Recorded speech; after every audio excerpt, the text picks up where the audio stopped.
As thousands of students across Texas take the standardized STAAR test, one district appears to be changing the rules for students who opt out. KXAN has learned Waco ISD held classes today for some students while others had to take the exams.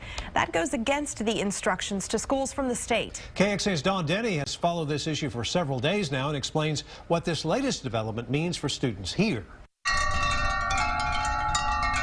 It's ridiculous.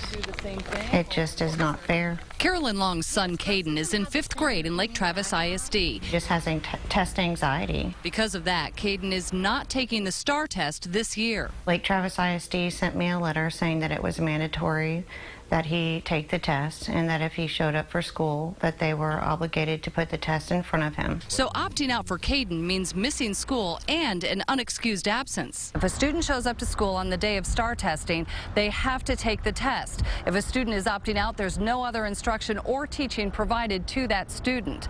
But now Waco ISD says it will provide instruction to students who are choosing to opt out of the STAAR test. That is the first district within the state of Texas to do so. I do not think that the STAAR test should supersede teaching and learning. Ken Zarafis worked as a teacher for 12 years and now runs the teachers union. He says other districts should follow Waco's example so kids are still learning whether they take the STAAR test or not. We've got a bunch of idiots making decisions outside the classroom that do not understand what it is to teach and what it is to learn in the classroom. If Caden is not promoted to 6th grade, Carolyn says she is prepared to homeschool him. Dawn Denny, KXAN News.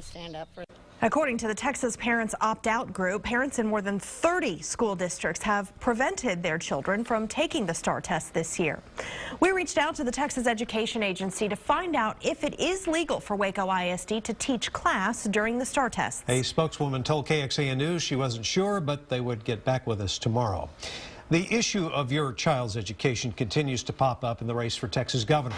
Yesterday, we told you Greg Abbott's push to reform pre-K programs. In a speech, he said some of them, quote, are a little more advanced than daycare centers. Abbott called for a new gold standard for pre-K to improve early childhood development.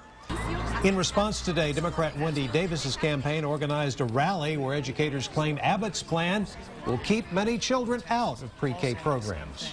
Long before Greg Abbott tried to defend the status quo of his mythical gold standard that would provide pre-K funding for only a select few, Senator Wendy Davis offered a great start plan, a plan that recognizes every child is worth his weight or her weight in gold. Abbott's campaign fired back today, releasing this new web ad. It called Davis's education plan, quote, a plan for spending, not solutions.